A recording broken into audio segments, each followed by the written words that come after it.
Sorry, guys. I have to do this interview, sorry. Yes, we can. Downstairs? No, I'm cool. Can you do me a favor? My name's Michael Koolidge. It's like the president. Hi, Michael. Very nice.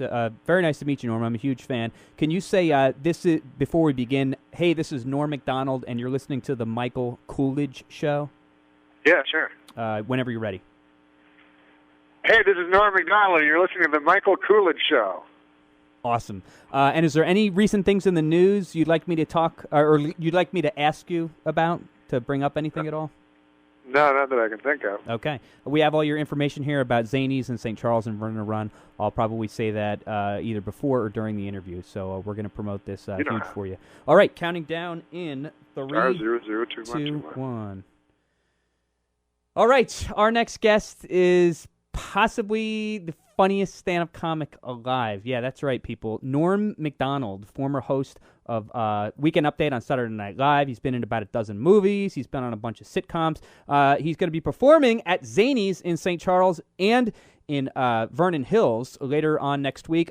Norm Macdonald, welcome on to the Michael Koolidge Show. Hey, thank you, Michael. Yeah, we're so thrilled to talk with you. Our listeners are huge fans of yours. I am. I think you're the first Canadian to come on the show since Canada whooped America's butt in the Olympics. Did you watch that? Did you? Or I assume you're. I actually watched it in Chicago with my buddy, who's a big Blackhawks fan, and I was in a sports bar, and I was the only guy that was going for Canada, and then I almost got in a fight at the end, which now I kind of think would have been cool. But yeah, it was a knee buckler with 28 seconds left. It took all my breath away. Oh, it was nuts. And I mean, I've been in bars before where you're rooting against the team that everyone else is rooting for. Did people know that you were Norm Macdonald? I mean, Canadian, comic extraordinaire, or were they just like, who's this jerk who's rooting for Canada in America?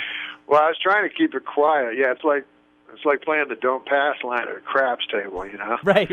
You want to kind of stay in the background, but at the end I couldn't contain myself, and I was like screaming at the end, and everybody. Then I was spotted at that point. It was, pretty much the greatest sports day in Canada's history, right? I mean, was there anything bigger than that? No, that was the biggest. When I was 9 years old, Paul Henderson scored to beat the Russians, which was, I remember as a little child, was huge. But I think this one was bigger. And but both those games had defining moments, which the Lake Placid game did not have. The Lake Placid game was just Al Michaels screaming gibberish about a miracle as the come on Grand Center. There was spoken no goal, like a true Canadian. You know what I mean? Yeah, no, that's true. I mean, from a hockey match perspective, you're right. It did not end with like a walk-off home run or anything. Exactly. It kind of faded out. All right. Well, our listeners who don't remember the mid-'90s, Norm Macdonald, he hosted Saturday Night Live, or he was the Weekend Update guy on Saturday Night Live for years. You've done everything basically every comic who gets into stand-up hopes to do someday. You've been cast on Saturday Night Live. You've starred in a couple of different sitcoms. You've starred in your own movies.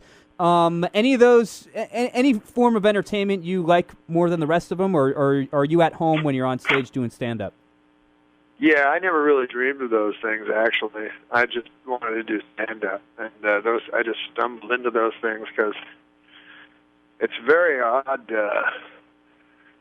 thing in Hollywood that if you're good at stand-up, they ask you things that you're not very good at, and sometimes necessarily bad at, because stand-ups are generally very bad actors, But in the old days, stand-ups were, only did stand-up. Like Milton Berle or Georgie Jessel would not be the star of a comedy movie. They would use actual actors like Jimmy Stewart or Cary Grant to star in comedy movies. But now, stand-ups, I think because of Bill Cosby probably, they decided that to give stand-ups all the stuff that because I'm no good at, I don't like acting at all. Well, I'm trying to think, like, all the roles you've played, and I've seen pretty much everything. I actually, believe it or not, went to a performance, or not a performance, an actual taping of A Minute with Stan Hooper many years ago. Really? Yeah, I swear. I forget which episode it was, but I thought it was a funny show. Norm Macdonald was like this writer who moved to the Midwest to kind of, be a part of real America and blah, blah, blah. And I thought it was great, but you I did. I actually liked that show a lot. Yeah. I liked, cause the only thing I like in TV is I like writing and I like casting. And so I always wanted to just not have myself in the show, but they wanted it, whatever. So I try to surround myself with great comic actors in the same way of Seinfeld. If you watch Seinfeld, you didn't know it was called Seinfeld, you would assume that Jason Alexander was the star of the show, Right, or Michael Richards or Julia Louis-Dreyfus. Yeah, absolutely. Yeah. Yeah. Seinfeld's basically just he looks like he's just watching the show, Right. And you did, and he was kind of just Jerry Seinfeld. I mean, when you see him perform his stand-up, he's not that much different than his character on the show. And I'd say that was the same with you too. Most of the stuff you've been in, unless you're like completely an over-the-top impersonation of Burt Reynolds or of Bob Dole, every time I watch you, I'm like, oh, that's Norm Macdonald. That's not a guy playing, acting a character or something. No, exactly. I can't. As a matter of fact, I've only been on 3 or 4 auditions in my life, but I'm always terrified because in auditions they go, "Can you try it this way after you do it?" And I go, "No, I can't do it 2 ways." So they probably don't like that. They're probably like, "Wait, this guy cannot take direction." Next. Exactly. On my show, whenever I did shows, I would get direction, which I always hate, and so my big move is they would go, "Try it this different way," and then I just do it the exact same way, and I go, "How's that?" And they go, No, this different way," and then I go, "I thought I did it." So finally, they would gradually tire of it, stop. Now, it's funny because I think you started out as a writer for Roseanne, which many people consider probably the best sitcom pre-Seinfeld or of the 90s, the best like traditional sitcom of the 90s. And you were a writer on that show for a bunch of years, right? Yeah. I started with stand-up, and then Roseanne saw me do stand-up and hired me. That was my first job in actual show business. And what was that like? I mean, again, every stand-up comic hopes to get discovered or like hopes to get his first job or whatever. I mean, were you like literally you had no other experience before writing for Roseanne other than stand-up on like one of the hugest shows of the 90s? No, I had none, and really it was only because Roseanne liked stand-up that I got the job. Like, I don't think I ever would have got it traditionally. And then when I was on the show, it was cool because it was just me and one other stand-up, and Roseanne only liked us because she hated, like, Harvard writers, and she hated, like, that snobby kind of, what she perceived as snobby. Right. And she really loved stand-up, so she was very hard on the writers, except for me and this other guy. And she was notorious for, basically saying, "This is my show, ABC. Do not come down here and, you higher-ups and try to tell me how it's going to be. It's my show." And she did control everything, and to her credit, she did, because, I mean, the whole first... Yeah, it was great. It was fascinating because the writers every week would complain because Roseanne would want everything changed. And then the show would be great, and then they'd complain again. Like, they never understood that she actually realized more what the show was than they did. Right. And her big thing was there's too many jokes. That was always her thing. Like, what's with all these jokes? Like, and so she like kill all the pad or all the one-liners, and the writers didn't like that because it's sort of an easy way to write. You just pepper a bunch of little jokes in there. Right, like Night Court. She was more into character, and she called it like an anti-sitcom. Yeah, and relationships, and that's why that show was so brilliant, because of the relationships between her and her kids, and the relationship between her and Dan. I mean, are there any particular episodes that you can remember writing that stand out that said, oh, that's Norm Macdonald's? Like Conan O'Brien always says about The Simpsons. Oh, the monorail episode is the one I wrote. Was there a Roseanne one that stood out to you? Yeah, there was one that kind of broke my heart because a girl won an Emmy for writing it, even though I wrote it. Oh, no. But the way it works in show business and TV writing is it's just one person can write the episode. So even though it was my complete notion, this other girl wrote it, but it was based on my mother talking to my grandmother, and the episode was Roseanne's mother dies, and she has to explain it, or her father dies rather, and she has to explain it to her mother, and her mother can't hear her on the phone, because she's got bad hearing. Right. So it actually happened with my mother. So she's trying to tell. She starts off sad, but she ends up like screaming into the phone, so that her mother can hear it. Oh no! And that actually happened to you. That actually happened to me, yeah, and then I had to watch this girl win an Emmy for writing. Oh, man. Go up there and accept it. Did she even thank you, or did she mention you in the acceptance speech? No. That would have given it up. Oh, no. Well, that sucks. And what type of stuff are you concentrated right now pretty much on stand-up? I mean, a lot of people remember probably the funniest roast performance of all time, at least of the modern era, was Norm Macdonald roasting Bob Saget. I won't even describe what he did, listeners, because I'll destroy the whole point of his performance. Just Google Norm Macdonald roasts Bob Saget, and you can watch it for yourself. Did people get that like right after it, like backstage and stuff? Because people didn't see it on TV. What you were doing there? It was like a meta performance almost. It was interesting. They didn't get it, which kind of surprised me. Because it seems like a relatively easy concept to me, but right. Some people didn't get it, and then Comedy Central was not going to air it. Oh. And then somehow virally it leaked. I don't know how that stuff works. And then a lot of people watched it on YouTube and stuff, and then Comedy Central decided at the last minute to show it. So otherwise it never would have left that room. And they even chopped it up on TV, I remember. They chopped it up, which was depressing to me. Yeah. I wanted the entire... There was a reason that I did it that long, Yeah.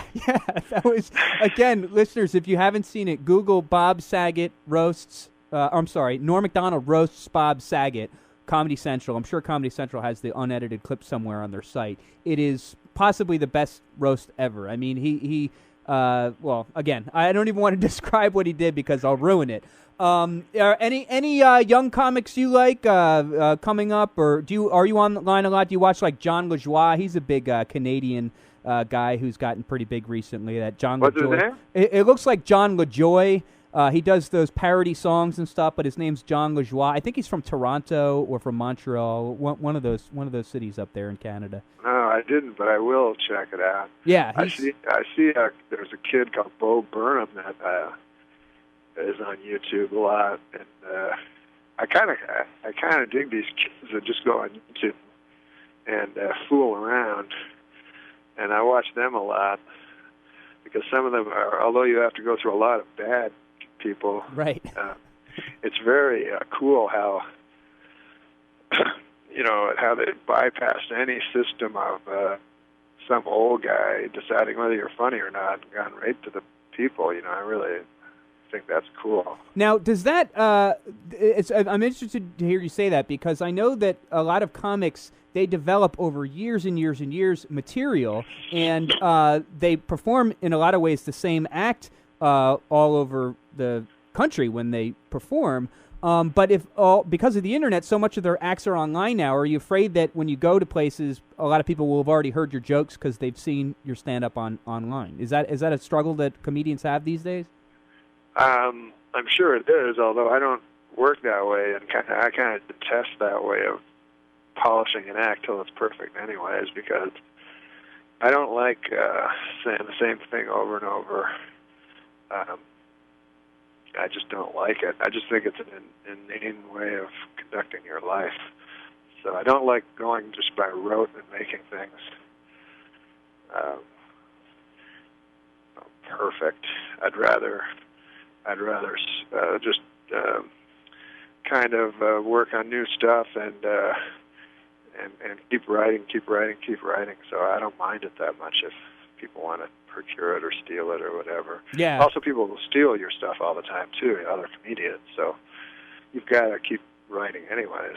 Yeah, you've got to stay fresh. I'm sure, and just do come up with new stuff all the time. And in this day and age, like you said, with everything online, comics have to do that because you're gonna, something a year old could seem like it's an eternity ago. We're speaking with Norm Macdonald, listeners. He is performing at Zanies in St. Charles on Friday, April 9th, and Zanies in Vernon Hills on Saturday, April 10th. Go to Koolidge.com, click on Norm Macdonald for more information about how to get tickets to the show. We are going for sure one of those nights. We can't wait to see him perform in person. Anything else, Norm Macdonald, you want to add before we say goodbye? I know we kept you over a little bit longer here. We'd love to talk with you for another half hour, but I know you got to run. No, I can't think of anything. I'm glad Tiger's coming back. I mean, yeah, excited about that. Right, the Masters. He's what were your general thoughts on Tiger Woods' whole thing? South Park did a funny send up on it. I don't know if you caught that. Who did? South Park. Oh, they did? Yeah. I just think that it's I don't know, because I'm coming from a golf fan, so it was kind of devastating to me when he got knocked out of golf, Right. And so I was as much a victim as anybody in this whole thing because I watched the guy for 12 years, and I'm just shocked that anyone should buy it, sort of. It just seems absurd to me that anyone would be surprised by such a thing. Right. Well, that was South Park's point. They're like, wait a second, a really rich guy slept with a lot of women. Where's the story here? Basically, I mean, it's wrong, yeah, exactly. but it was funny. Norm Macdonald, such an honor to speak with you in person. We can't wait to see you at Vernon Hills. I'm sorry, Norm Macdonald. We cannot wait to see you at Zanies next week. It was an honor to have you on the Michael Koolidge Show, and thanks for coming on the show. Oh, thanks. I'll see you at one of those gigs, man. Come on out, and we'll rap. Awesome, and I'll let you go here. I was nervous in this interview because you're honestly one of my favorite comics of all time, and I can't wait to see you in person. Man, that's nice. It's awesome. All right, we'll see you. We seriously will see you at Zanies. I'll come by afterwards. I'd love to get a picture with you. Yeah, cool. Which one are you going to come to? Definitely going to come to the Friday, April 9th, Zanies in St. Charles Pheasant Run Resort. Oh, sweet. Okay, cool, man. Yeah. Great. Good to meet you, Norm. Have a great... Oh, you know what? I totally forgot to ask you about, and we won't even put this on the air, but have you heard... Is Artie Lang doing okay? Like, I know you guys are friends. Is he... Yeah. A lot of people are worried about him. Great. Yeah, so far he's doing great. It's day to day, but so far it's been great. I don't think he's going to return for a long time. But, really? Howard, I think, said on the show last week or a couple weeks ago that he's been sober for like 3 months now or something. Like he's gotten help, as far as you know. Like he's in a That's right. He's in a program, and he's on day 55 or something like that. Yeah. So. Well, that's great to know because a lot of listeners, even non-Howard Stern listeners, are fans of his, and hope he's okay. He's such a great guy that everybody's rooting for him. Yeah. Okay, Norm. We'll see you a week from Friday. Can't wait to meet you. Okay, cool, Mike. I'll see you then, man. Take care. Bye.